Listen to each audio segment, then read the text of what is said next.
Tisztelt ezredes úr, polgármester úr, tisztelt ünneplő közönség, hölgyeim és uraim!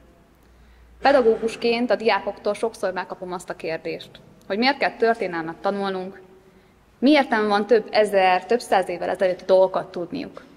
A válaszom mindig az, amit még egyetemi éveim alatt Almási professzor úr mondott nekünk. Tudnunk kell a múlt történéseit, hogy megértsük jelenünket. 1956. októbere is egy olyan jelentős esemény a magyar történelemben, amelyről fontos ismereteket szereznünk és megemlékeznünk, sőt a jövő generációival megismertetni múltunk-e fontos pillanatát. Igaz, nem voltunk ott, nem vettünk részt az emberpróbáló napokban, viszont nekünk most, ma az a feladatunk, hogy megemlékezzünk és megőrizzük emlékét a forradalomnak és szabadságharcnak. Október 23-a kapcsán nekem legelőször a fiatalság fellépése jut eszemben, hiszen tanár vagyok. Mind a Magyar Egyetemisták és Főiskolások Szövetsége, akiknek volt bátorságuk szervezkedni a szovjet megszállás és kommunista elnyomás ellen ezekben a gondterhes időkben. Hiszen tömegtüntetést szerveztek Budapesten és számos vidéki városban is. Fiatalok, tizenévesek, akik képesek voltak a Bemptérnél 50 000-es tömeget gyűjteni maguk köré, sőt estére a parlament elé majd 200 000 embert maguk mellé állítani, és kiállni a szabadságért. Volt elég erejük a Sztálin szobrot, mint a rendszer jelképét ledönteni, hisz a szabadság szele végre erőt adott. Végül a nap forradalommá nőtte ki magát, amikor a rádió épülete előtt az államvédelmi hatóság emberei belelőttek a tömegbe. Fiatalok, gyermekek, munkások közé, akik követelésüket szerették volna megismertetni a magyar néppel. Mároki Tibor, akkori 18 éves szaksegédmunkás történetét olvastam, amikor erre a beszédre készültem. 1956. október 23-án édesanyja azzal a hírrel tért haza a munka után, hogy nagy felbojdulás van a városban.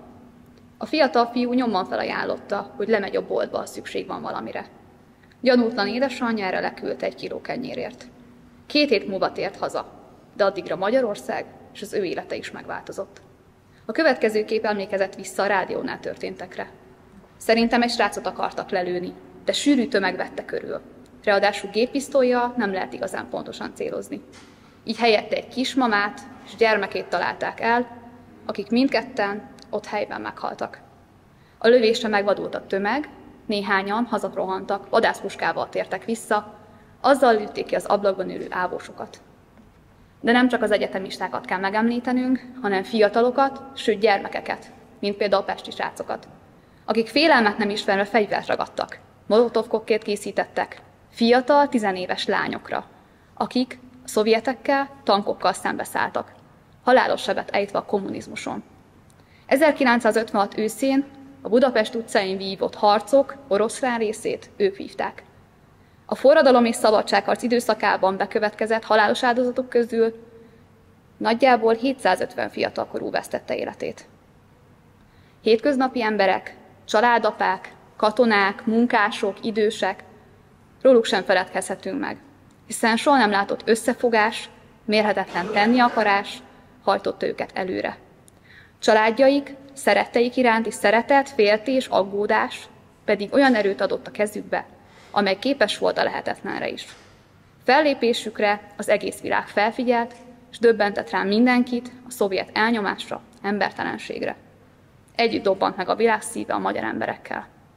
Az 56-os forradalom és szabadságharc kitörését követően Magyarország a nyugati és tengeren túli sajtó középpontjába is került. Nem hiába áldozta életét az 1956-os magyar októberi forradalom sok ezer halottja.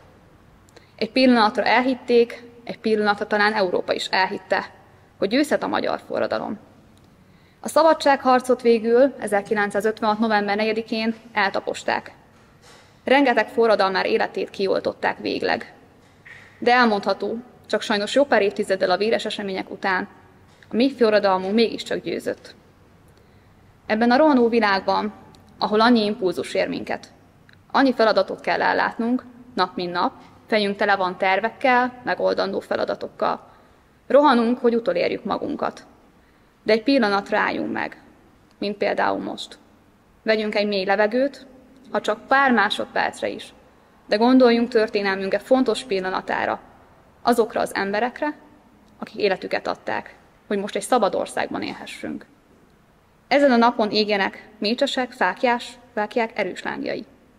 Emlékezzünk ezen a napon azokra a magyar emberekre, akik kiálltak az elnyomás és szovjet diktatúra ellen. Végezetül engedjék meg, hogy John F. Kennedy szavait idézzem. 1956. október 23-a örökké élni fog a szabad emberek és nemzetek emlékezetében. E nap a bátorság, az öntudat és a győzelem napja volt. A történelem kezdete óta nincs még egy ilyen nap, mely világosabban mutatja az ember csillapíthatatlan vágyát a szabadság iránt. Bármely kicsi is a siker esélye, és bármely nagy is az áldozat, amit követel. Köszönöm szépen!